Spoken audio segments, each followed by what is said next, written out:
If you take one soda every single day, Monday to Monday, 7 days a week, you're going to be taking about this much sugar in your diet in a week. So what that means actually, if you always take the junk food, you're going to take a plate of chips, that is one soda, and then you have a sausage. So this is occasionally it's fine, but if you look at it the way it is in the plate, doesn't that look very bad?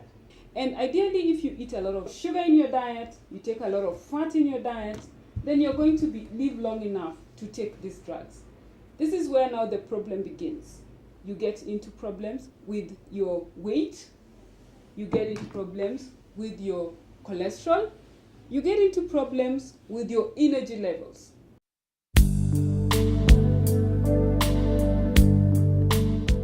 We said a little earlier that when you take a lot of salt in your diet, you can actually get high blood pressure or a heart condition. So this is how much salt you get in your processed foods. Processed foods have got a lot of sodium, which is what is used as a preservative. For example, this is how much salt, a quarter teaspoon of salt. You should not have more than this in a day as an adult. But this is how much you get from one sausage or one hot dog. So that means that if you regularly eat sausages, it means your salt consumption is high. Most people who have high blood pressure, or what most common people would say hypertension, they are told not to take salt. It doesn't mean that the salt that you add on the table, that's the only salt. Your processed foods will also have salt. So things like sausages, bacon, hot dogs, salami, those are things that should be taken occasionally and not regularly. Ideally, children below 5 years old should not take processed foods.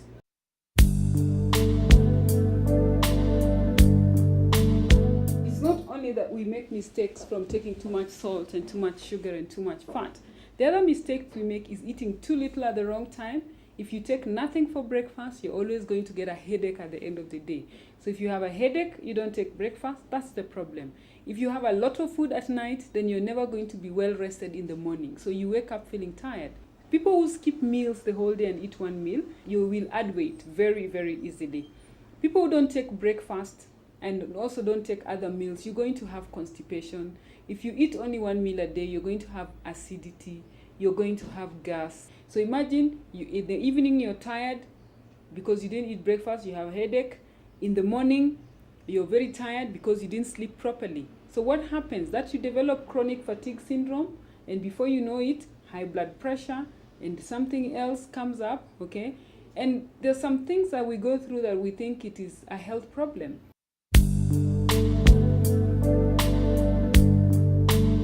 You will get back pain from just being very tired, and also, of course, being overweight. You will get knee pains from being overweight. You will get heel pain from being overweight. You will get general body pain if you don't eat healthy. And sometimes you can be taken to hospital. They will try and do many blood tests. They are not going to get any positive results.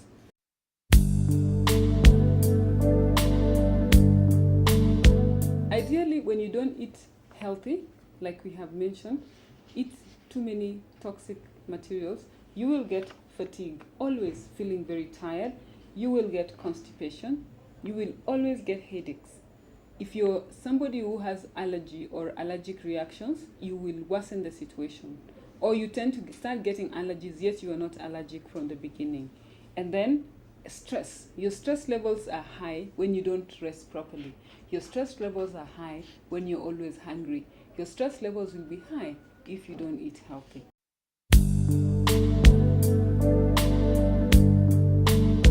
You can just prevent diabetes by eating healthy.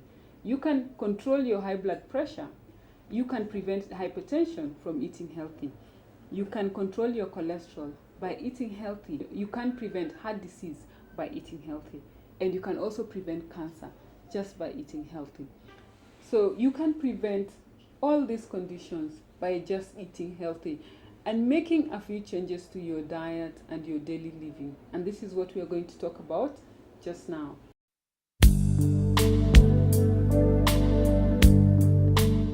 We've talked about eating healthy, and some of the things we have mentioned is it's better always to eat more in the morning and less in the evening, because in the morning you're going to school or work, in the evening you're going to sleep. it is important to eat a variety of foods, and it is important to eat natural foods rather than processed foods. You also need to have enough rest and avoid fatty foods, sugar, too much sugar in your diet, and too much salt in your diet. But that's not all, because for you to be described as healthy, you have to exercise.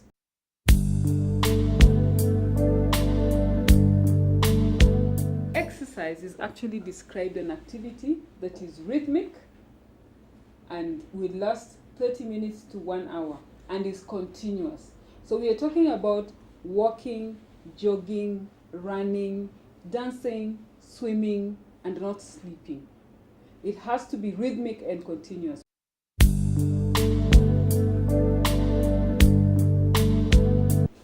Physical activity is involuntary exercise, where you decide you'll walk down the stairs instead of taking the lift, you'll park a long distance and walk, you'll drop off one bus stop before where you're going and walk. That's called physical activity. Exercise has to be planned and implemented. You either plan that every week you're going to be walking 3 days or 5 days, or you're going to go to the gym. Ideally, the best exercise from my experience is walking, because it is sustainable and it is easy. So if you want to keep healthy, you need to be able to exercise, and that is walking 3 days a week minimum for people who want to maintain a good health. And if you need to lose weight, you may need to exercise more. But different studies, different researches that have been done in different parts of the world come back and say that you need to exercise at least 5 days a week, 30 minutes to 1 hour. So if you're trying to lose weight, it is important to exercise longer. If you're just maintaining good health, diabetes, high blood pressure, then you can do 30 minutes to 45 minutes, 5 days a week, and that's fine. Should you just wake up and go exercise? You must pay attention. When you're exercising, because there's pressure on your knees and there's pressure on your shoes, you must make sure that you're wearing proper shoes for exercise. The shoes always have to have an arc. It should not be flat. It must have an arc that imitates the natural arc of your foot. It must also be soft and flexible. When you bend it backwards, it must be soft and flexible, not stiff. If it is stiff, that's not a good shoe. When you're buying shoes, go to the sports house and ask, what is the right shoes for me for exercise? Then you need to always wear comfortable clothing. I can't go exercising the way I'm dressed right now. You need to wear a comfortable t-shirt, sports material like cotton or nylon, or any sportswear, and a comfortable shorts or track bottoms. Then if you've not been exercising for a long time, don't just go and start doing 1 hour because you are told to do an hour. No, you need to develop your lung capacity, meaning the amount of oxygen that your lung can hold. So you need to start slowly. Start by doing 10 minutes. If you're panting at 10 minutes, stop there. Keep doing 10 minutes until you're not panting. Then go on to 20 minutes. Keep doing 20 minutes until you're not panting. Then go on to 30, 40, until you can do 1 hour. The more times you exercise, it becomes easier to exercise for a longer period of time. Practice makes perfect, in other words. But this is what I always say. If you can't walk briskly for 1 hour, you're not fit to be in the gym. So you need to, first of all, be able to walk for 1 hour before you go to the gym. When you go to the gym, you need to probably work out a lot more, work on your muscles, work on different body parts. So you will need to talk to the instructor to give you a plan. When starting to exercise, you always need to set goals for exercise. Am I exercising for regular health, or am I exercising to lose weight, or am I exercising to build muscle? So before you start exercising, tell your instructor to set a goal for you. Do an assessment, so you set a goal. And that goal, every month you need to check. Is there development?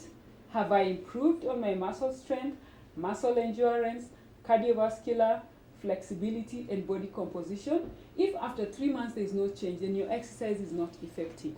And always, if you're on medication for things like blood pressure, diabetes, heart disease, please check with your physician before you start to do exercise. The best way of making sure that you exercise regularly is, if it's possible, always train for events. Like in Kenya here, we have the Ditol Heart Run. You can train for the Standard Chartered Marathon. You can train for the Lewa Marathon. At least that ensures that you're always exercising. Don't just sit 3 weeks or 1 month without going to walk or without going to the gym, if you go to the gym. And always get support so that you're exercising. One of my favorite saying is, if you can't make time for exercise, be ready to make time for illness. And this saying is as old as 1873 by Edwin Stanley, Earl of Derby. That's somewhere in England. And I add, and use all your hard-earned money to pay your medical bills. I don't have time. I work late. But please remember that if you can't make time for exercise, be ready to make time for illness. Because remember, if you die of a heart attack, if you're sick in hospital, that organization that you work for is not going to close down. They will continue. So you need to give yourself first priority. You need to be healthy for you to continue working and being productive.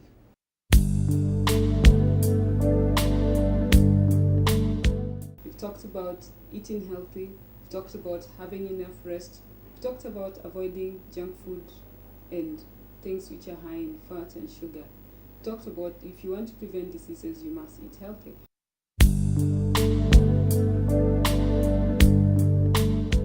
So in other words, what we've talked about is 5 of these things. We've talked about for you to be free of conditions, for you to be free of the fatigue levels, for you to be free of pain, and for you to be free of chronic problems. We need to be free of toxins, meaning we need to be free of fat, sugar, salt, and medication. A lot of people take a lot of medication. You're always having a headache. Why are you taking medication? You need to find out what is the cause of my headache. Is it because you don't eat breakfast? Is it because you're not taking enough water? So water is another thing. We have to take enough water because most of us work in lit areas, lit offices, air-conditioned offices. That dehydrates you. How much enough water? Between 6 to 8 glasses of 250 ml. If somebody is hypertensive, they need to get direction on how much they can take. They can't take as much as everybody else. Exercise. We have talked about exercise. You need to make it part of your life for you to be able to feel energetic and to feel better. And then eat healthy. We've talked about how to eat healthy. Eat a variety of foods. You need to eat more in the morning and less in the evening. Eat your natural foods rather than processed foods. We have also looked at the plate method, where we've shown you how your plate should look like for you to eat healthy. And then have enough rest. At the end of the day, you need to be able to sleep. If you take a lot of meat or chicken at night, you'll not be able to sleep properly. The body always produces hormones for repair and growth at night. And this happens when your body is at total rest. When you're digesting, your body is not at rest. If you take animal protein at night, let's say you take meat, your body is going to digest that food for 6 hours. So assuming you eat at 9 o'clock, that means between 10, 11, 12, 1, 2, 3 in the morning, your body is still digesting. So you're going to sleep 4, 5, 6, and you have to get up. So you sleep for 3 hours instead of 6 hours or 8, like recommended. People with high blood pressure, diabetes, heart diseases must avoid animal protein at night. It is also important to eat early so that the body digests, finishes, and is ready to take a break. If we do everything, we'll be happy, we'll be energetic, we'll be healthy, and we can save a lot of money and a lot of trouble and stress for just being sick. So let's do a demonstration and see how it is important to do everything and not just 1 or 2 of the things that we have talked about. This is the tools that we're going to use. I have 5 balls, which represents the 5 things that you must do to be healthy. And this right here represents your life, your good life. Let's assume that these are the balls. This represents the activities that you have to do. And this is your life. We have 2 different people here. We have people who will pay attention to their health first, and then their life fits into place. And then there are people who will pay attention to what they do first. My work, my family, my school, my life first. And then think about what they need to do to be healthy. So let's start by the group 2 that think about their life first. So it means that they live their life first. So they live their life, they go to work, they have their families, and they do everything else first before they think about fitness and health. So you've done that. That represents a life. And then they decide, because they have a little time left, to pick something randomly and do. So if you look at this, we have picked drink enough water. Very good. And for true, there are people who they'll take enough water, but they still take junk food. They don't have enough rest, they don't eat healthy, are we helping anything? Then the other thing you've taken is free of toxins. Very good. Okay? So they'll be free of those, but it means they're not exercising, they are not eating healthy, and they're not having enough rest. That means that they're definitely going to live long enough to suffer from some of those conditions. So you can't just take one part and decide to do that and forget about the rest. You can see this is so full, there is no time to do anything else. If you put your life first, you'll not have time to do all the 5 things. Now let's do it the other way around. The person is free of toxins, take enough water, exercise, eat healthy, and have enough rest and sleep. Pay attention. And then they live their life. So they have decided their health comes first, and then work and life comes later. What happens? Okay? It actually fits perfectly. Can you see that? Okay? So what this actually means is if you eat healthy, exercise regularly, be free of toxins, take enough water, and have enough rest, you will live long enough and die of old age without the trouble of getting into medical conditions like we had discussed.